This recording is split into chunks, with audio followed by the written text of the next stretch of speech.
Matthew's archive is now live. What could that possibly mean? Look, the original problem is that on a whim, I tried to Google stories I had written and published under an old pen name over a decade ago. And I found that a lot of the stuff I put out there just doesn't exist anymore.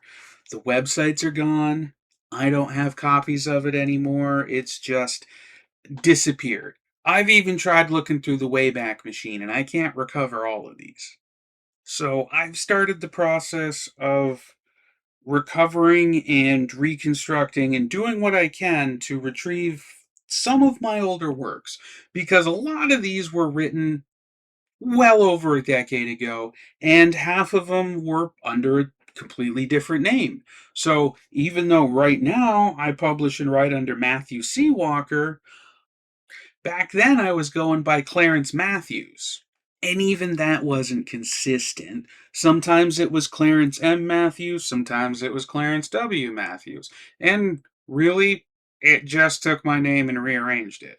So, what the early writing archive is just an archive of my own works that I've been able to recover, and I'm putting it here so it has a place to live. I control this website, I'm in charge of whether it keeps running or not, so I won't find out down the road that something I've published, the platform it's published on, has disappeared. So, if we scroll through the archive itself, a little bit about me. I've been writing since I learned how to write. This goes back to the early 90s. And it's clearly shaped how I write now because a lot of what I read in school was a combination of books like The Hobbit and Scary Stories to Tell in the Dark.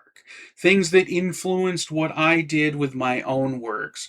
In particular, I read a ton of Goosebumps as a kid, and to be honest, some of the core terrifying memories I have as a young child involve the red Super Nintendo cartridge for the video game Doom. And I don't mean like the video game was scary. I mean the red cartridge itself. But I now have at least some of my early works on the Retinue website that I can share with everybody. And if we start with the smallest, we can see Seedless, we can see Sophie's Necklace. Those are two of what I would refer to as microfiction or flash. They were from my creepypasta phase, which actually got started with the very first story I ever released. And oddly enough, it's the story that's got the most reads. It's been shared on other websites. It's been narrated by other people on YouTube.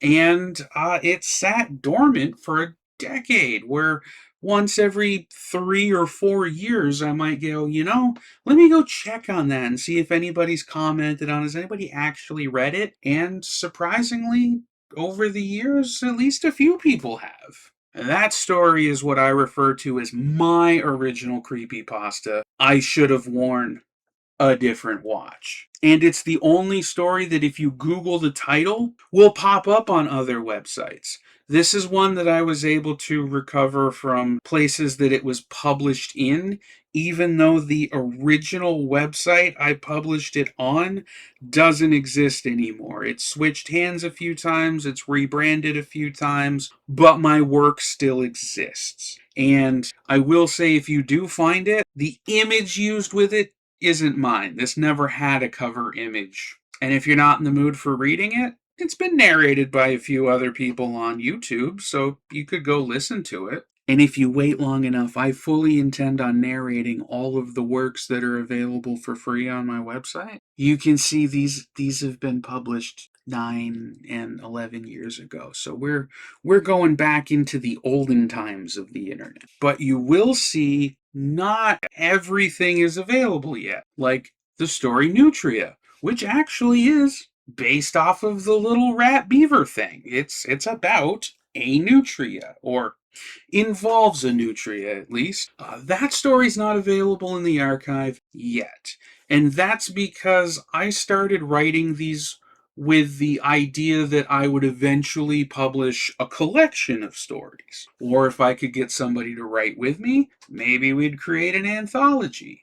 That never came to fruition, so that never came to fruition. But what it means is not all of these stories have technically been published yet. So I could still submit them to a magazine or a writing contest, and I have a few works that fit that type of bill. So while they are sitting in someone else's slush pile, they won't be published on the website. So either they'll sit there for a few months, I'll get some more rejection letters, and then eventually I'll publish them here, or they'll get accepted.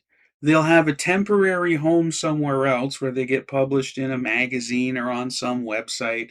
I get an external publication credit, and once the exclusivity time period runs out, then it gets published for free on the website here. All of these stories will follow the same rules as the other ones. They're part of the same free to read catalog. They're just put in the archive because they don't share any continuity of characters or setting the way that the Westmere catalog does. So stories like Three Blade Will, The Almshouse Inquest, The Frost Wraith, Upstream, all of those releases are in the setting for Westmere, if not directly in the town of Westmere or Lakewood or Eastport. They're the same geographic area. All these releases, the ones that are over a decade old, existed before the concept of Westmere was developed. We still have the philosophy that we're a literary and art project that believes in reading. We believe in lowering barriers. That's why we're providing as many of our works for free as possible and in written and eventually narrated formats. We believe in the production and consumption of art. It just happens to be, I'm a terrible artist. So the medium I work in is the written word because you don't want to see what my painting and drawing looks like. And if you're interested in supporting the project so that we can continue to release written works that are free to read and have low barriers to access and multiple means of entry to consume the art, the biggest help you can do is subscribe to our YouTube channel. If you want to be notified when we release more stories, join our mailing list on Substack. But the biggest thing that you can do to help support our project is if you read one of our stories and you think somebody else would enjoy it, share the link with them so they can read it too. We give it away for free with the idea that we want people to read it. So if people don't read it, there's no, that's the value in sharing it, is it's meant to be consumed. So feel free to share it. Give them the link. There. That's how to support the retinue. Enjoy the content, share the content, follow us on YouTube, join our mailing list so we'll tell you when we release new stories, hang out with us on our social medias. You'll see that nothing on there says buy anything or give us any money.